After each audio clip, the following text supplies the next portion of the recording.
Let me tell you about two different people that I know. And I mean, no, not hypothetically, not as a composite, as real humans that I've watched navigate this in real time. This first person has no boundaries, none, zero. She says yes to everything because to her, and we've had this conversation, no feels like a personal failing. Like she is available at all hours for anyone who needs her. She answers the 10 p.m. text from a coworker who is not even in crisis, but decided that their moderate inconvenience is her emergency. She shows up for everyone. And I mean everyone, including people who have given her absolutely no evidence that they would do the same, because somewhere along the way she learned that her value was directly proportional to her usefulness. And the truth is, she's exhausted. She's resentful. She doesn't know why. She would describe herself as a good person, and you guys, she is, okay? But she is also disappearing one yes at a time. And the second person, okay, has walls, thick ones built over years from the specific material that only genuine hurt can produce. We can all relate to that, right? Nobody gets close. I nobody gets the real version. She's been burned enough times that proximity itself feels like a threat, and the safest position is the one where nothing can reach her. And she calls it selective. She calls it knowing her worth. She calls it not letting people waste her time. And I agree that some of that absolutely is true for her. But she is also alone in a way that she will not fully admit, in a life that is safe and controlled and completely sealed off from the kind of connection that would actually change things. And neither of the people has boundaries. One has no walls, one has all walls. And what both of them are missing, what the word boundary actually means when it's functioning correctly, is a door with a handle, operated from the inside by you, that opens when you choose to open it and closes when you choose to close it. And it does not require an emergency or a betrayal or a 5 year trust building process to operate. It's just a choice, your choice every single time. That's called a boundary. And today I want to talk about why most people have never actually had one. Welcome, you guys, to the Listen Bitch podcast. Okay.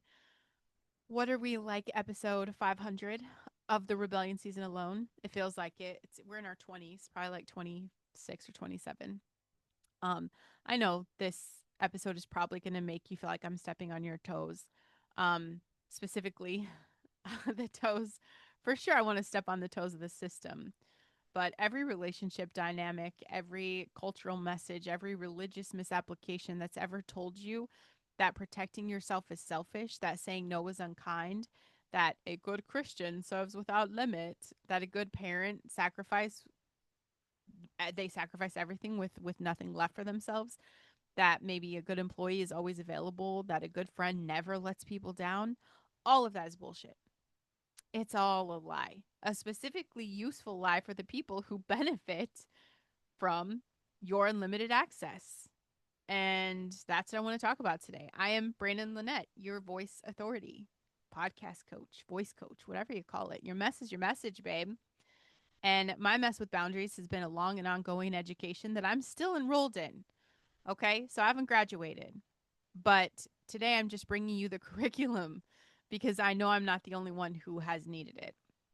And before we get too deep, I want to talk about something that is genuinely non negotiable in our house. Okay. This episode is brought to you by one of my two companies. Yes, I know I rep two because I'm just obsessed. Super Patch. And specifically, I want to talk about the Freedom Patch today because we cannot have a conversation about boundaries without talking about what it costs your body to not have them. My husband dealt with debilitating back pain for years, like years of limiting him, shaping what he could do, affecting his mood. I think was the biggest thing. His presence, his ability just to show up in his own life, and this Freedom Patch changed that. No drugs, no chemicals, no ingredients. And you can rewind that to listen. Or do you want me just to repeat it? No drugs, no chemicals, no ingredients. It is vibrotactile technology. Basically, like in layman's terms, I would say this is braille for your brain. So it's sending the right signals through the skin to the neural pathways that regulate pain. He puts it on his body, and his body remembers how to work without the pain running the show. That's the product, and that is the real story. So please find my super patch link in the comments. um we have patches for a lot of things, okay? And you guys are, feel free to text me or message me if you have questions about it. um I believe my phone number is actually in the show notes too. So I love texts. I record a lot of shows. So my phone is on do not disturb 99% of the time. But if you really need to have a phone conversation, we can book that as well. But you can text me literally anytime. Um, so let's get grounded in this. Okay. A boundary. And just know I do have boundaries with my phone. Okay. There are hours after office hours, give me 24 hours to respond. That's all I'm asking. Cause I don't keep my phone on like hardly ever, but I do open it for business. And that's anyway, boundary, not punishing you guys. It's boundaries are not a wall. Boundary is not an ultimatum. It's not a threat. It's not a power move. It's not even evidence that you're difficult or dramatic or damaged goods. Boundary is just fucking information. It's you communicating, in a with clarity, with honesty, and y'all, it's got to be without apology. You're communicating what you need in order to show up as the person you're trying to be. And it's not about controlling other people. You cannot control other people. It's about managing your own access and your own energy and your own nervous system and your own capacity to function and love and serve and build the life that you're called to build. Um, your brain has a finite amount of resources available in any given day, cognitive, emotional, physical. Um, that's literally neuroscience. Every demand on your attention, your emotional labor, your decision making, it draws from the same account. And when the account runs out, the first things that go are not the things you think will go. It's not the urgent stuff, it's the important stuff. Your patience with your kids, your presence with your spouse, your creative capacity, your ability to hear God, your willingness to take a risk, your access to joy. Every time you say yes when you mean no, you're making a withdrawal from that account without a deposit. And this honestly, this conversation, this is like a neuroplasticity conversation, not just a boundaries conversation, because the brain that loves us, that has been trained to override its own signals, okay, um, to feel the no and say yes anyway, has literally built neural pathways that make that override automatic. So it's called a default mode network. You do it and you don't even know. It just doesn't even feel like a choice anymore. It's just automatic. And it fires before you have a chance to decide, because that's what you've taught it, because that's how you've responded. So your nervous system just got really good at the yes when you mean no response, because you practice it so many times that it became wired. It's a trained response. That's all. It's not a part of your identity. Trained responses can be untrained. The brain grows where the attention goes. And every time you practice the no, every single time you let the discomfort pass through without collapsing the limit, you're building a new pathway, one rep at a time. And that is what we're actually doing today. Okay. Like, bitch, we're going to the gym for your brain. Okay. And a lot of people keep bouncing between no walls and all walls their entire lives without ever finding that door in the middle, because the no walls people, this is the one that says yes to everything. This is the one who's available to everyone. This is the one who cannot locate the word no, even when they desperately need it. They're almost always running a very specific program underneath the behavior. And the program says, if I stop being useful, I will stop being loved. If I say no, I will be abandoned. If I take up space with my own needs, I will be too much and people will leave me. And the thing is, this program was written really early, usually by an environment that rewarded compliance and punished boundary setting, like a parent who got hurt or angry when you said no, or a family system where your role was to manage everyone else's emotions.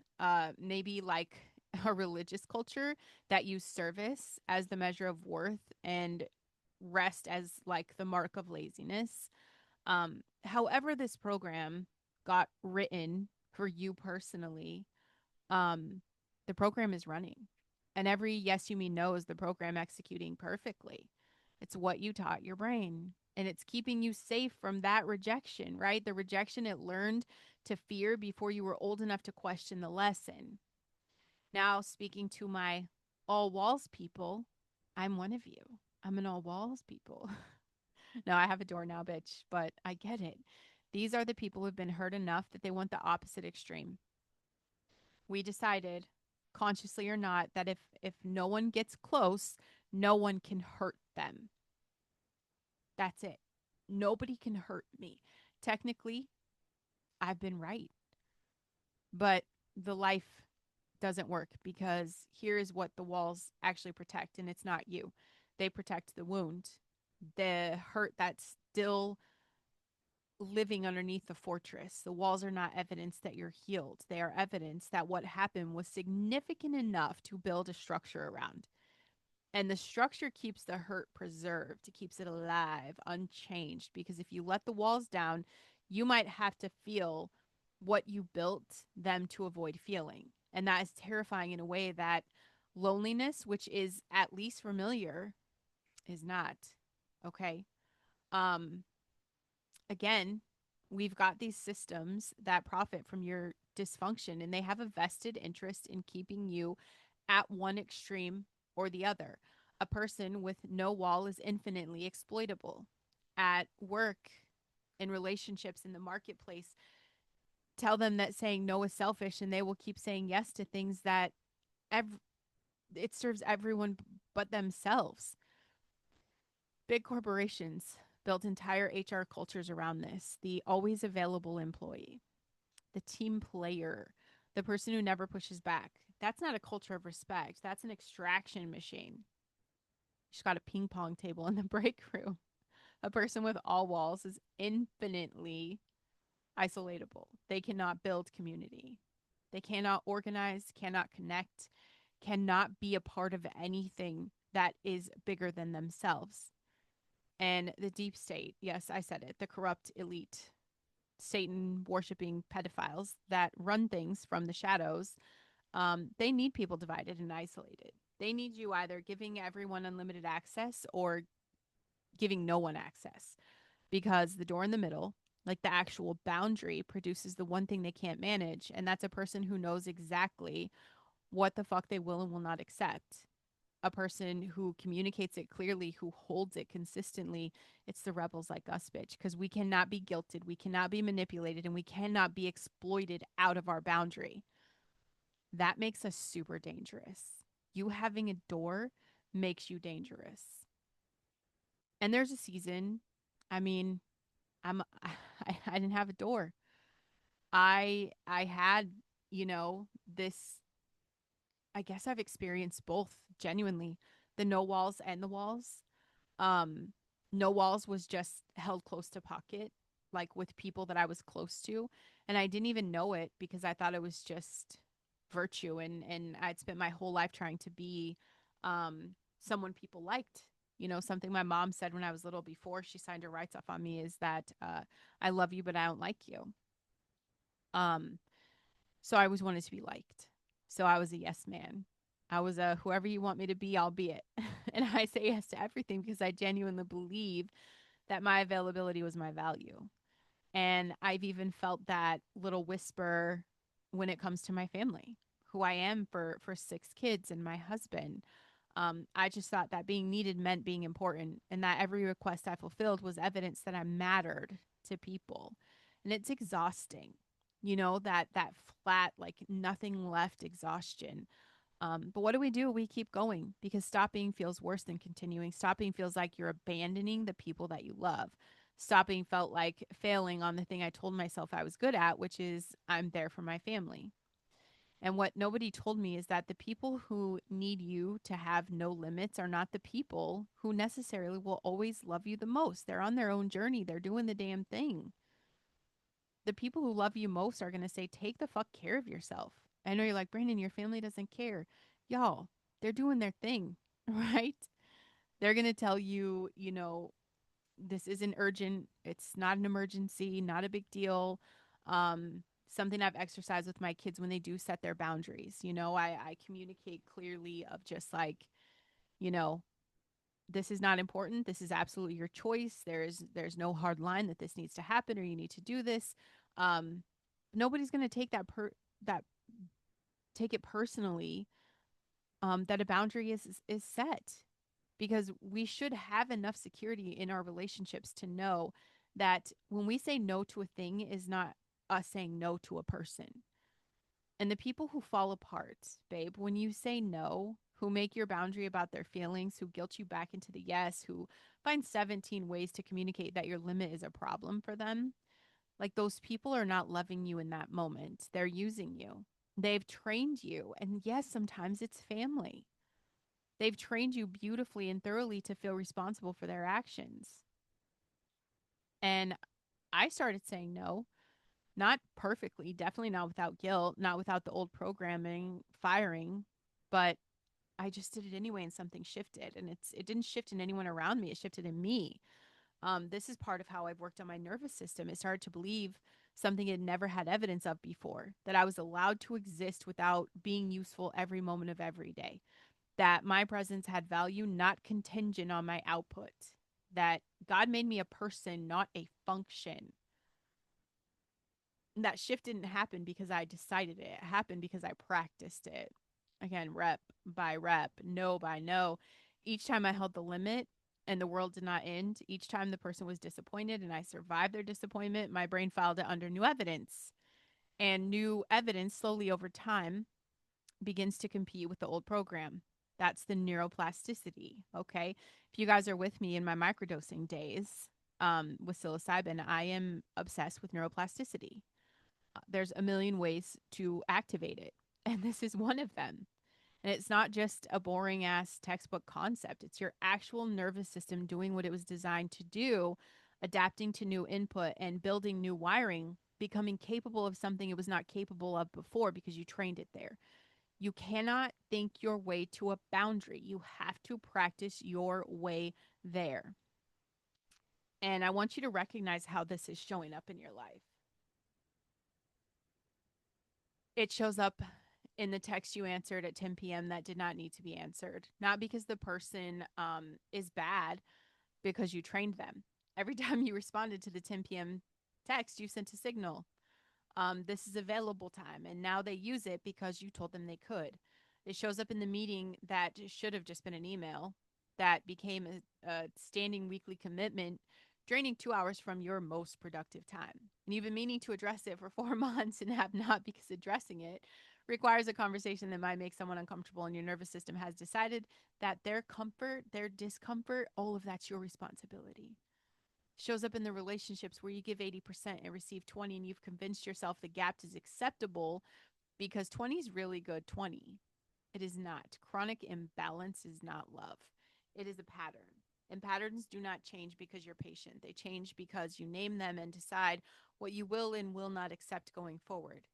And for the brains in this audience that process the world more intensely, okay, if your brain is like mine, you feel everything more. You pick up on every undercurrent in a room. You know when someone is upset before that person knows they're upset.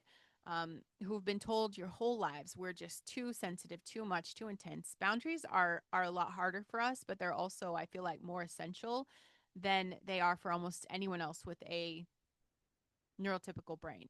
Okay. Um, and this is why an intensely wired brain without a boundary structure is like a fire hose with no handle. Everything comes in at full volume. Every person's emotional state becomes data that your nervous system tries to process and respond to. Every request lands with a weight that other people do not feel to the same degree. And without the door, without the ability to manage who gets access to you and when, that kind of brain burns out faster and it hurts more deeply and recovers more slowly than anyone around them understands. And the boundary is not just emotional protection for our brain, it's neurological maintenance. And the good news, I would say like genuinely great news, is that Your brain can build this capacity even after decades without it.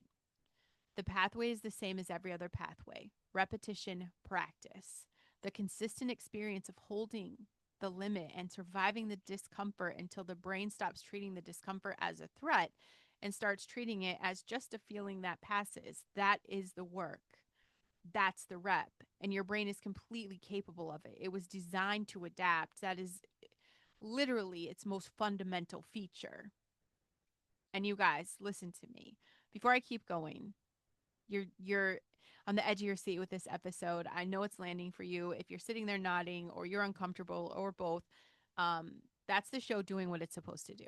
So I need you to share it real fast. Just share it out right now with the one person you know is either saying yes to everything or has locked themselves in a room and called it sovereignty. Okay. They need this. And while you're at it, if you haven't subscribed and left a written review yet, do it now, not at the end when you've already moved on to the next thing. I'm saying now really fast. It takes 3 minutes and it is the single most effective thing you could do to help the show reach the people who need it. Okay. Go do that. We'll wait. Pause. I should play some elevator music here. Okay. But this is the thing that would surprise you in a conversation about boundaries, because the most boundaried person in all of scripture, the person with the clearest sense of what he would and would not do, who he would and would not allow into his inner circle, what access different people had to different parts of his life. We're talking about Jesus Christ. I know, you guys, stay with me. He said no constantly. He walked away from crowds who wanted more from him. He withdrew to pray when the demand on him was the highest. He did not heal every person in every city he passed through. He had 3 disciples in his inner circle, 12 in his close circle, and 70 in his broader ministry circle. And he did not treat those circles the same. He gave different access to different people based on relationship and readiness. That is not exclusion, that was wisdom. That is a man who understood that his capacity, his presence, his deepest self was a resource to be stewarded, not a commodity to be disrupted on demand to whoever asked the loudest. He also had the clearest internal boundary of any person who ever lived. When Peter told him not to go to Jerusalem, Jesus said, "Get behind me, Satan." And you guys know it's not because Peter was evil, because the suggestion, however well intentioned, it was just a wall around the calling. And Jesus had done the internal work to recognize it and name it and keep moving without apology. He didn't say sorry. He said, "Get behind me, Satan." And he didn't have a 17 sentence explanation. That was it. Get behind me, Satan. And he kept going.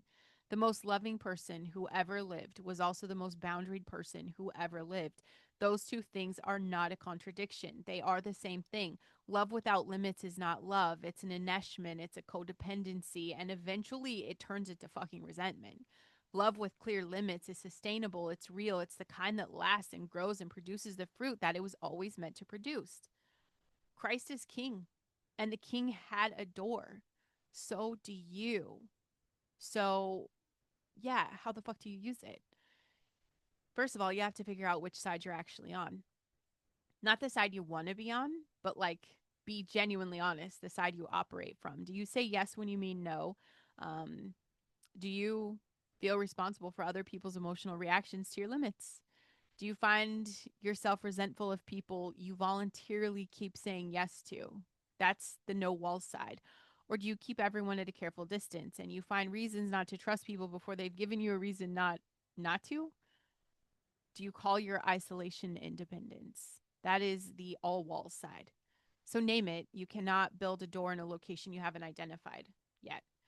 And then I just want you to identify one place this week where you are going to practice the door, like a specific situation, one relationship or context where you've been operating from other extreme, and practice the middle, not a wall, a door, not total access, a choice.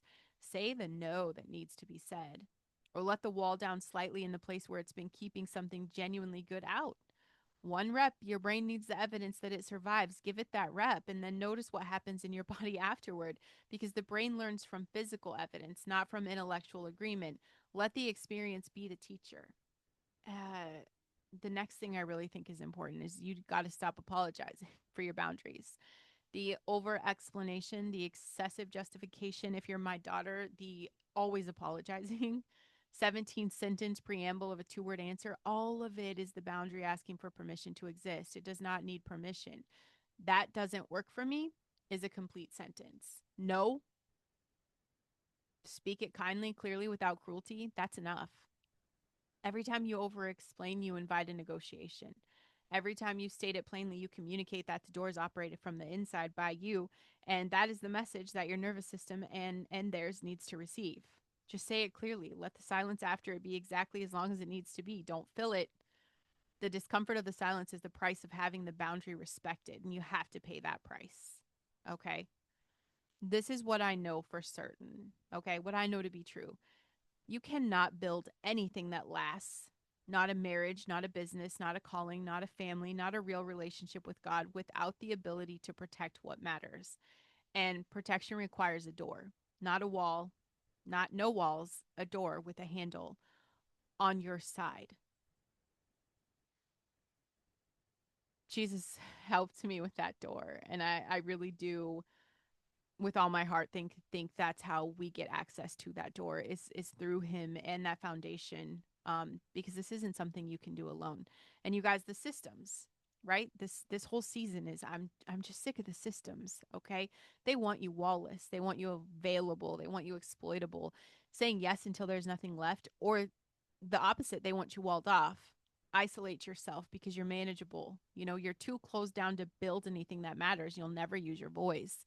The rebellion is the door, knowing what you will and will not accept, saying it clearly, holding it consistently, trusting that the people worth keeping will stay, and that the ones who leave when you stop being endlessly available were never really there for you anyway. Jesus is the way and the truth and the life, and part of that life, the full boundaried, sustainable, loving, genuinely present life, includes the right to close the door. He modeled it, he commanded it, he built it into the design of a human life from the beginning. Again, if this episode's speaking to you, like the show, subscribe, leave a written review. 3 minutes, it gets in front of the person who is saying yes to everything right now and has no idea why they feel nothing. Make sure you go to brandonlynette.com, get on my list, watch my videos on YouTube, and subscribe there. Make sure you guys hit below, grab my freedom patch if you know someone struggling in pain, if you're struggling with chronic pain. It's in the show notes. The body has been absorbing the cost of your missed boundaries, and it deserves the same care you're finally starting to give the rest of your life. Okay. Check the show notes to work with me. You guys tell me your story. Tell me why you're the one that needs to be heard. I want to help you learn to use your voice. And you guys, the door is yours. Start using it.